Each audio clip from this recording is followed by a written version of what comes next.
My name is Teacher Evelyn, and I wanted to talk to you today about the VIPKID TESOL Certificate. The reason I wanted to talk to you about this is because I just got my certification for TESOL through VIPKID, and I wanted to share with you some of the very important and interesting information that I gleaned and learned from this certification. And I wanted to talk a little bit about what is TESOL, what's the purpose of it. So I started with the company in December. At that time, a TESOL certificate through VIPKID was not an option, but a lot of people talked about if you get a TESOL certificate through Groupon, instead of it being hundreds of dollars, it's just like dozens of dollars, maybe like $10, or I don't remember. But there was different Groupon coupons, but it was like hours and hours of work, and I'm a stay-at-home mom, so that was something that I decided not to invest time and money in. So it's something I kind of kept putting off and kept in the back of my mind as I'd like to do it someday. And then VIPKID has had a lot of different company competitors trying to steal students and teachers from us, and so they decided to offer us our own free VIPKID TESOL certificate. So this is not a certificate that I can take and use somewhere else, but this is a certificate that's a free certification that I got that was training, that now I have a badge on my profile saying I'm TESOL certified. So I was really grateful for VIPKID for doing this for me because like I said, I didn't have the hours and time and money to invest into this. Now, right at the beginning, VIPKID says this will take approximately 10 hours and 45 minutes. Well, some people who have said that they've already been TESOL trained or certified, or they've already studied psychology and things like this in school, they were able to just take the quizzes and pass in 1 hour. Me personally, I studied and took the quizzes. It took me a total of 4 hours. That's because I was taking notes. I found it fascinating, and I had to take the quizzes a few times over because I'm not a very good test taker. But I was grateful that they allow you to retake it. They'll say, oh, you only got 5. You need to have at least 8 points on this quiz, and they let you try again. And so it's like 4 or 5 different quizzes. I wanted to share with you some of the information. I took some notes on TESOL, and this is just fascinating information to me. Researchers and linguists have separated into 2 categories different types of language learning. One of them is called language acquisition. The other one is language learning. Language acquisition, children acquire language through a subconscious process during which they are unaware of grammatical rules. This happens especially when they acquire their first language. I can think of my baby son who just turned 1.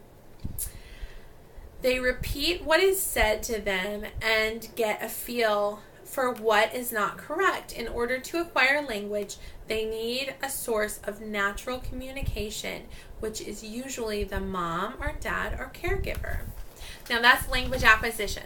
So language acquisition is what they're calling before you're 1 year old, just soaking in, listening to language, and then beginning to repeat and say things. I can think of my son. He knows that Ducky says cat, cat, cat.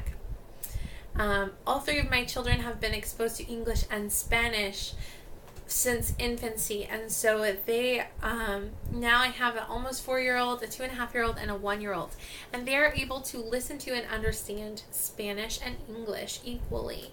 They speak English a little bit more, but they fully understand Spanish as well because they have acquired it. Do they know any grammar rules in either language? None at all.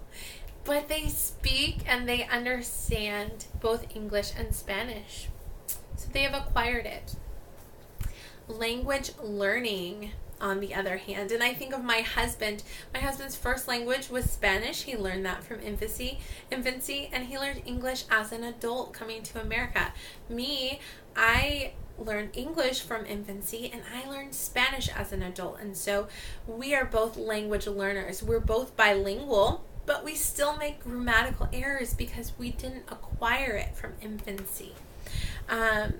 Language learning, on the other hand, so language acquisition, I'm thinking of my 3 children that are fluent in Spanish and English, and they're just little ones. They don't know anything about grammar rules, but they just know what sounds right because trial and error and listening and soaking in all that information.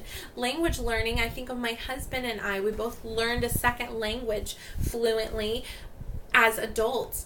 Language learning, on the other hand, is a result of direct instruction in the rules. Language learning is not an age-appropriate activity for very young children, as language learning presupposes that learners have conscious knowledge of the new language and can talk about that knowledge. They usually have a basic knowledge of grammar. Okay, now this next part's talking about the brain, the different parts of the brain that are used for acquiring different language skills at different ages. From a I might pronounce this next word wrong. From a neurolinguistic. So this is from neurology and linguists. Okay, from a neurolinguistic point of view, language acquisition and language learning are processed in 2 different ways in the brain. During early infancy, language processing during acquisition occurs in many areas of the brain. Only over time does it gradually become concentrated in 2 areas. The Broca's area, the left frontal cortex, you'll have to forgive me if I pronounce these titles wrong, and is involved in the production of the patterns of the vocal and sign, of both vocal and sign language. The Wernicke's area, the temporal cortex, that is primarily involved in language comprehension. The Broca's area is the one involved in language acquisition processes, whereas the Wernicke's area is active in the language learning process. And so I already knew that in different parts of the brain, you acquire your first language and your second language. But for my children, the first language area, they acquired 2 languages because they've been listening to English and Spanish from infancy. For my husband and I, we acquired our first language and then used a different part of our brain for learning a second language. The Broca's area is the one involved in the language acquisition processes, whereas the Wernicke's area is active in the language learning processes. Acquisition, again, just summing up, acquisition, that I think of my children. Acquisition is an unconscious process. It does not presuppose teaching, and the child controls the pace. The language learning is an intentional process. Think of taking a language class or a course, presupposes teaching, and the teacher controls the pace. And so I am teaching language learners who their first language was Chinese, that they learned from infancy, and now they're past that real young age, and some of them are preschoolers and older. You can see on this chart, okay, this is language exhibits a critical period, the age of acquisition and the language score. And so we can see that your ability from birth to 7 years old is very high. And they said that once you hit puberty, your ability for learning language just plummets. I can think of a missionary in Uruguay, South America, that when she went to language school, on her language tests, she scored that she would never learn the language. But she's lived in Uruguay, South America for over 20 years, and her Spanish still sounds very terrible, but keep in mind that the people that live there, they're so touched that she tries so hard with the language. Her pronunciation was just very beginner level still, even after 20 years. I was surprised by that. But again, you're seeing that if you start learning a language after a certain age, it's much harder to learn that language. And so I can look at it as a miracle that my husband and I, we both acquired a second language in our 20s, and it was really God that helped us. So, and then there was another researcher that she was explaining these two different terms: citizens of the world and culture-bound listeners. She was talking about research they do with babies, and they measure their brains, and they give them little tests and things. And she was a linguist researcher. I probably have her title wrong, obviously. And she said babies can discriminate all sounds of all languages. Isn't that fascinating? So babies, they did a test. They put a headset on a baby, and the baby reacted every time it heard a change in sound. Its brain reacted. And they're called citizens of the world. So sounds that don't exist in my language that may sound similar to me, but they would definitely sound different to a person speaking that language. Babies were able to distinguish that difference. But once they turned 1 year old and older, they had a much more difficult time distinguishing two different sounds that were not in their language. And so they refer to adults as culture-bound listeners. And so our brains cannot discriminate all sounds of all languages. This change occurs before their first birthday. Babies are listening intently and taking statistics. Culture-bound listeners are no longer, their brains are no longer taking statistics. So in other words, when you're an infant, you're just absorbing and listening and taking in all this language information. And once you learn a language at about 1 year old, your brain says, okay, I don't need to process all that. And it focuses in on one language. And it says, okay, this is the information I have. And then it continues to grow in that one language. Babies are listening intently and taking statistics. Culture-bound listeners are no longer taking statistics. They're governed by repetitions in memory formed early on. Babies absorb the statistics of the language, and it changes their brains from citizens of the world to culture-bound listeners. When babies listened to recordings or watched videos, their brains did not react with taking statistics. Only with human interaction did their brains react.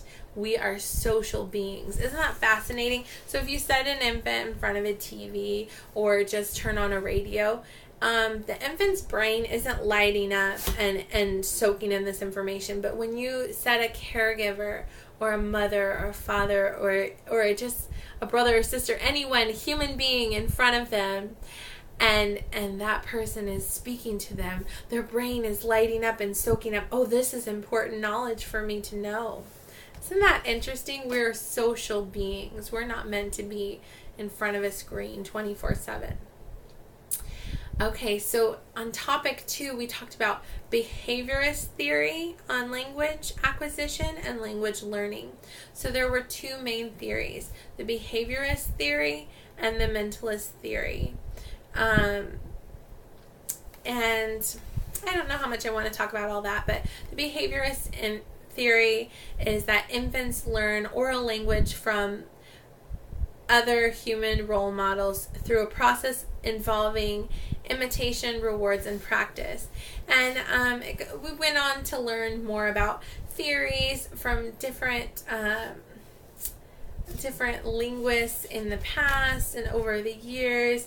There was problems with different methods that some people thought that genetically they would already know a specific language or be drawn to a specific language, but we've seen that that's not true. It's who they grow up around. For example, if you have a Chinese person growing up in America, they will have English fluency. They may, even if they're adopted from China, they may not even know Chinese. And so we see that we learn language from environment, not from genetics. But it has maybe been proven that certain genetics can help with certain language acquisition. I'm not sure about all that, but it was very interesting. So I took a lot of notes. I don't know that I want to share anymore, but that first topic section I think was the most fascinating for me. So how can we apply this to our students? So keep in mind that language is learned in a series of steps. There is a silent period. A lot of times we think that if infants aren't speaking, we think that they're not learning language.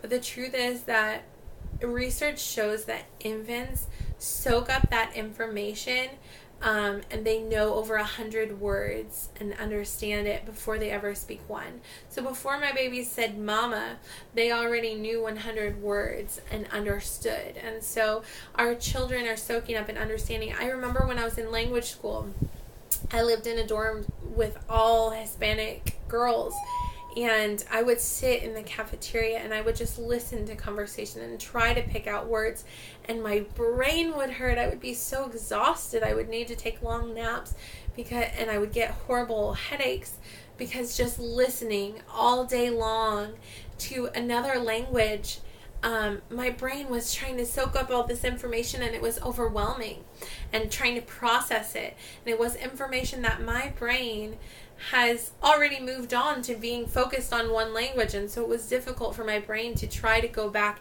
and acquire a language when it was already in that language learning phase. But research has shown that's the best way to learn a language, is just to surround yourself in it. And infants are so much better at it than us. Maybe that's why they sleep so much. Anyway, so if you have a student that's level 1, a preschooler, and they're not speaking yet, don't worry, because they're soaking up and listening to that language. Continue to speak to them, to sing to them, and when they gain confidence in the online platform, and when they gain confidence with you as a teacher, they will begin to speak. If you have a student who only repeats, don't worry, don't fret. Repeating is an important step in the language learning process. First we listen, then we repeat. If your student is not yet answering questions, they're still in that repeating phase, and that's okay. If your student is not yet reading fluently, that is okay. Now, if your student is on a level where they're expected to read and they cannot yet read, you need to let the LP know, because they need to be maybe brought down a level. That's my 2 cents on the TESOL certificate. Thank you very much, VIPKID, for giving me the opportunity to be TESOL certified. Will this help with bookings? It's possible. I mean, I think it'll help the company to be able to say that our teachers are more certified than maybe other companies. We all have bachelor's degrees, and now we're all becoming TESOL certified, and so that makes our company more appealing over other companies. There may be parents and LPs who are looking through the profiles, and as they're looking to see who they will select, they may be looking for a TESOL certificate. I don't know, but it can't hurt to have that on your profile. I hope that this video has been informative for you. I hope you learned something new, and I hope you enjoyed this information. All right. Happy teaching. Thank you.